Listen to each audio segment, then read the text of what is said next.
ಪ್ರತಿನಿತ್ಯ ನ್ಯಾಯ ನೀತಿ ಧರ್ಮ ಆದ್ರೆ ಅವರ ರಕ್ತವನ್ನು ಹಂಚಿಕೊಂಡ ಬೆಳೆದಿರುವ ಈ ಮಹಾದೇಶರಿಗೆ ಬೇಕಾಗಿರುವುದು ಪ್ರತಿನಿತ್ಯ ಹೆಂಡ ಕಂಡ ಯೌವನದ ಹೆಣ್ಣುಗಳು ಹೆತ್ತವರಿಗೆ ಹೆತ್ತ ಮಕ್ಕಳಿಗೆ ಎಷ್ಟೊಂದು ಅಂತರ ಬಹಿರಂಗದಲ್ಲಿ ಬದುಕುವುದು ನನ್ನ ಹೆತ್ತವರ ಗೆದ್ದೆ ಅಂತರಂಗದಲ್ಲಿ ಬದುಕುವುದೇ ಮಹಾದೇಶನ ಮನದಲ್ಲಿ ವಿಷದ ಹೊಂಡ ನನ್ನ ಮನದಿಚ್ಛೆಯಂತೆ ನಡೆದರೆ ನಾನು ಮಹಾದೇಶ ನನ್ನ ಇಚ್ಛೆಯನ್ನು ತುಚ್ಛವಾಗಿ ಕಂಡ್ರೆ ಅವರ ಬಾಳು ನಚ್ಚುನರು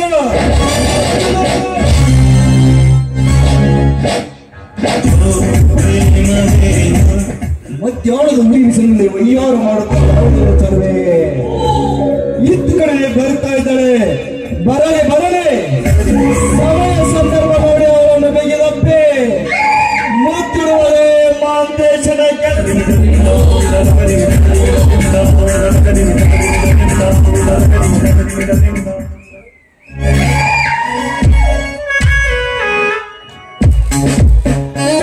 ಸರಿಯಾದ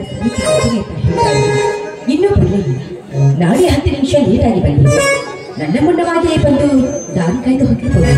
ಚೇಚಿ, ನನಗಾಗಿ 10 ವಿಷಯ 10 ವರ್ಷ ಬೇಕಾದ ಕಾಲಿರೋಣ ಬಗ್ಗೆ ನನಗಿದೆ. ಇನ್ನೂ ಬರಲೇ ಇಲ್ಲ. ನಾನು ಹೋಗಿ ಕರ್ಕೊಂಡು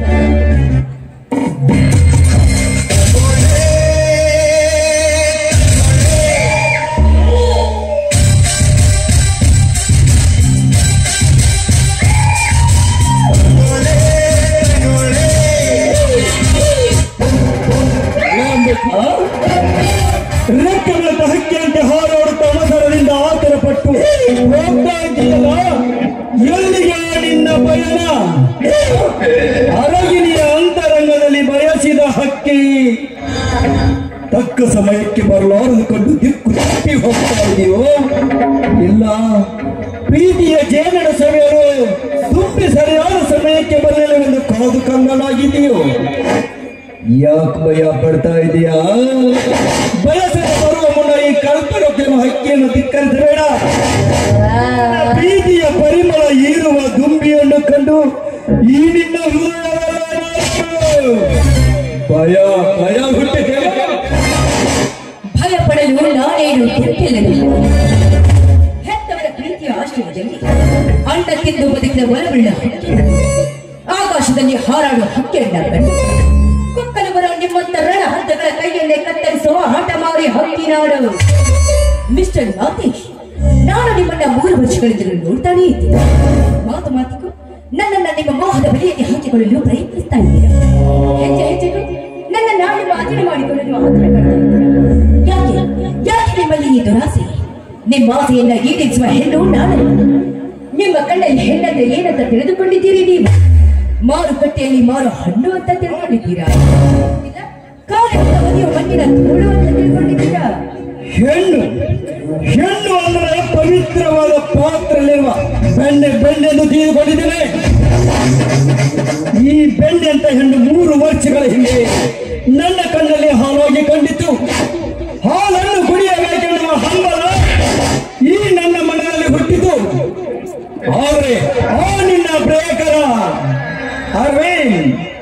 ಪ್ರೀತಿಯ ಬೀಜ ಬಿತ್ತಿ ಹಾಲಿನಲ್ಲಿ ಹೆಪ್ಪ ಹಾಕಿಬಿಟ್ಟ. ಹಾಲಿನಿಂದ ನೀನು ಮೊಸರಾದೆ.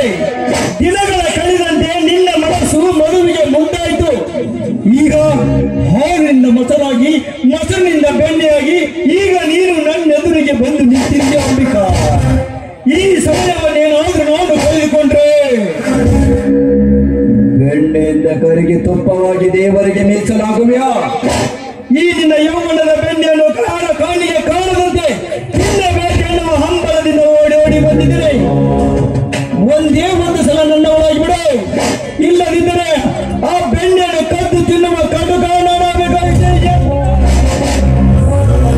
ಕಟ್ಟುತರ ಮೌತ್ಗೆ ಹೆದರುವ ಹೆಣ್ಣು ನಾನಲ್ಲ, ಕದ್ದು ತಿನ್ನುವ ಕಳ್ಳ ಚಾಕೆಯ ಬೆಕ್ಕು ನೀನಾಗಿ.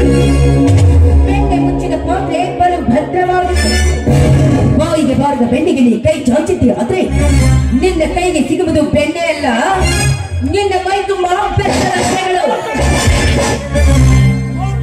ಹುಚ್ಚು ಹೆಣ್ಣೆ, ನನ್ನ ಇಚ್ಛೆಯನ್ನು ತುಚ್ಛವಾಗಿ ಕಂಡ್ರೆ ಈ ನಿನ್ನ ಯೌವನದ ಅಂಗಳದಲ್ಲಿರುವ ಅಂದ ಚಂದವನ್ನು ಮಂಗನೋಗಿ ಬಂದು ಕೆಡಿಸಬೇಕಾಗಿತ್ತು. ಈ ಮಂಗ ನಂದಾವನಕ್ಕೆ ಬರುವ ಮುನ್ನವೇ ಸ್ವಾಗತ ಮಾಡಿಕೊಂಡ್ರೆ ಸರಿ, ಇಲ್ಲ ಅಂದ್ರೆ ಈ ನನ್ನ ಯೋಚನೆ ಹೇಗೆ ತೀರಿಸಿಕೊಳ್ಳಬೇಕೆನ್ನುವ ಛಲ ನನ್ನ ತುಂಬಾ ಚೆನ್ನಾಗಿ ಗೊತ್ತು.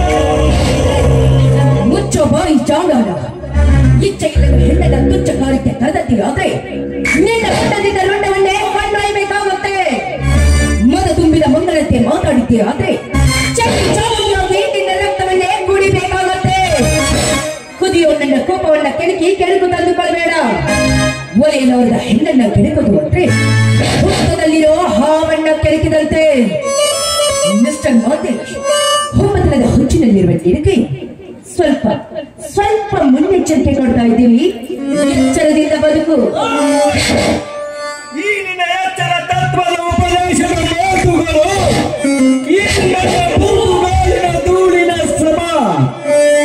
ಒಮ್ಮೆ ಕೊನ್ನಿಟ್ಟ ಹೆಣ್ಣನ್ನು ಮುಟ್ಟದ ಬಿಟ್ಟರುಣನ ಈ ಮಾಂದೇಶ ಹಾವಿನ ಹುತ್ತಿನಲ್ಲಿ ಕೈ ಹಾಕಿದರೆ ಅಪಾಯಕ್ಕೆ ಮೂಲವನ್ನು ತಪ್ಪನ್ನು ತಿಳಿದುಕೊಂಡಿದರೆ ನಿಜ. ಅದೇ ಹಾವಿನ ಹಲ್ಲನ್ನು ಕಿತ್ತು ನನ್ನ ಪುಂಗಿಯಿಂದ ನೃತ್ಯವನ್ನು ಆಡಿಸುವ ನಿಪುಣ ನಾನು.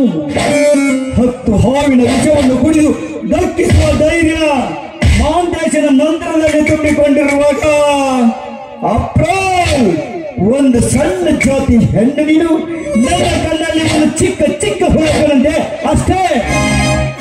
ಕಂಡಂತೆ ಹೊಗಳಿದಂತ ಕೋಪವನ್ನು ಕೆಂಡದಂತೆ ಮಾಡುದಿರೋ ಮೂಢ.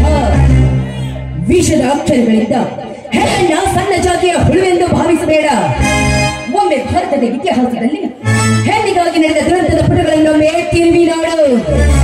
ಅಮೃತ ಯುಗದಲ್ಲಿ ಬ್ರಹ್ಮಋಷಿಯಾಗಲು ಬಯಸಿದ ವಿಶ್ವಾಮಿತ್ರ ಮೇಳಗಾಳ ಎಂಬ ಹೆಣ್ಣಿಗಾಗಿ ಮಣ್ಣು ಮುಕ್ಕೆ ಹೋದ. ದ್ವಾಪರ ಯುಗದಲ್ಲಿ ಬಾಹು ಬಲಿಷ್ಠ ನಡೆಸಿಕೊಂಡ ದುಶಾಸನ ದ್ರೌಪದಿ ಎಂಬ ಹೆಣ್ಣಿಗಾಗಿ ಮಣ್ಣು ಮುಕ್ಕೆ ಹೋದ. ತ್ರೇತಾ ಯುಗದಲ್ಲಿ ಶ್ರೇಷ್ಠ ಶಿವಭಕ್ತಿ ನಡೆಸಿಕೊಂಡ ರಾವಣ ಸೀತೆ ಎಂಬ ಹೆಣ್ಣಿಗಾಗಿ ಮಣ್ಣು ಮುಕ್ಕೆ ಹೋದ. ಇನ್ನು ಈ ಕಲಿಯುಗದಲ್ಲಿ ಎಂತೆಂತವರು ಹೆಣ್ಣಿಗಾಗಿ ಹಣ, ಆಸ್ತಿ, ಐಶ್ವರ್ಯನ ಪಡೆದುಕೊಂಡು ಮಣ್ಣು ಮುಕ್ಕಿ ಹೋಗಿದ್ದಾರೆ. ಆದಾಗ ನಿನ್ನಂತ ಒಂದು ನರಕೊಂಡಿ ಹೆಣ್ಣಿನ ಗುಣಗಳಿಂದ ಅರಿಯುವ ಮಾತಂತೂ ದೂರವಾಯಿತು. ಹುಟ್ಟಿಸಿದ ಬ್ರಹ್ಮನಿಗೆ ಹೆಣ್ಣಿನ ನಾಡಿಗಳೇ ಗೊತ್ತಿಲ್ಲ. ಇದನ್ನೆಲ್ಲ ನಿನ್ನಂತ ಮೂರ್ಖನಿಗೆ ತಿರುಗಿ ಹೇಳೋ ಅವಶ್ಯಕತೆಯೂ ನನಗಿಲ್ಲ. ಮದು ಹೊರಟು ಹೋಗಿಲ್ಲ. ನಾನು ಹೊರಟು ಹೋಗಲು ಬಂದಿದ್ದರೆ ನಿನ್ನ ಹರೆಯದ ಹೆಣ್ಣನ್ನು ಹಾದಿಯ ಮೇಲೆ ನಿಂದಿಸಿ ಮಾತನಾಡುತ್ತಿರಲಿಲ್ಲ. ಹೆಣ್ಣಿನ ಇತಿಹಾಸ ಬರೆಯುವ ನಿನ್ನ ದುರಂತದ ಪುಸ್ತಕದಲ್ಲಿ ಈ ಪುರುಷರ ಪೌರುಷರ ಮರೆತು ಪುಟಗಳನ್ನು ತಿರುಗಿ ಹಾಕಿರುವೆ. ಒಮ್ಮೆ ಪುರುಷ ಕಣ್ಣಿಟ್ಟ ಹೆಣ್ಣಿಗಾಗಿ ತನ್ನ ಪ್ರಾಣವನ್ನು ಕೊಡಲು ಸಿದ್ಧ. ಅದಕ್ಕಾಗಿ ಆಸ್ತಿ, ಅಂತಸ್ತು ಸರ್ವನಾಶವಾದ್ರೂ ಪರವಾಗಿಲ್ಲ. ಕಣ್ಣಿಟ್ಟ ಹೆಣ್ಣನ್ನು ಕಟ್ಕೋದಿದ್ರು ಪರವಾಗಿಲ್ಲ. ಕೆಟ್ಟ ಹಠದವನು ನಾನು. ಸುಮ್ಮನೆ ಹಠ ಮಾಡಬೇಡ. ನೀನು ಹಠ ಮಾಡಿಬಿಟ್ಟು ಗಂಡಿಗೆ ಚಟ ಹೆಚ್ಚಾಗುತ್ತೆ. ಒಂದೇ ಒಂದ್ಸಲ ನೋಡು ಮಹೇಶ್, ಮರ್ಯಾದೆ ಸುದ್ದಿ ಹಣಬೇಡ. ಸುಡುವಾಗಿ ಸಂಸಾರೋದು ಸರಿಯಲ್ಲ. ಅಜ್ಞಾನವನ್ನ ಮುಂದುವರೆಸಿದ್ದೆ ಆದ್ರೆ ನೀನು ನನ್ನ ಕೈಯಲ್ಲೇ ಅಂತ ನೋಡಬೇಕಾಗುತ್ತೋ ಮೂರ್ಖ.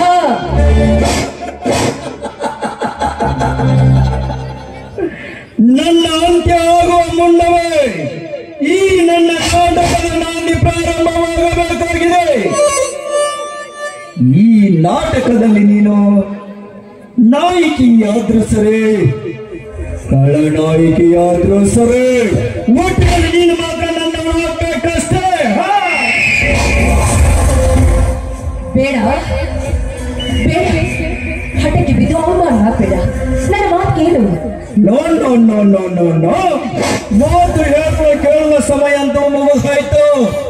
ಏನೇಳಿದ್ರು ಸರಸ ಸಲ್ಲಾಪ ಆಡುವ ಸಂದರ್ಭ. ಅಂತೂ ಮಾತಿಗೆ ಮರ್ಯಾದೆ ನೀಡುವ ಮನುಷ್ಯ ನೀನ. ಕತ್ತೆ ಲತ್ತೆ ತಿಂದಾಗ್ಲೆ ಒಳ್ಳೆ ಪೋಟ ಕಲಿಯೋದು.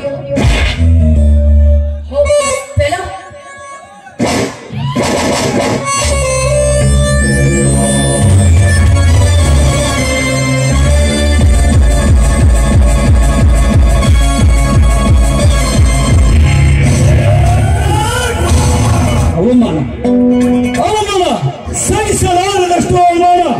ಏಕಚ್ಚಿತ ಒಂದು ಹೆಣ್ಣು ಈ ಸುಂದರನ ಕೆನ್ನಿಗೆ ಕೈ ಮಾಡಿ ಹೋದಳಲ್ಲ, ತುಂಬಾನೇ ತುಂಬಾನೇ ಅವಮಾನ. ಇಷ್ಟು ಈ ಕೆನ್ನಿಗೆ ಕೈ ಮಾಡಿ ಹೋದವಳಾದ್ರು ಯಾರು?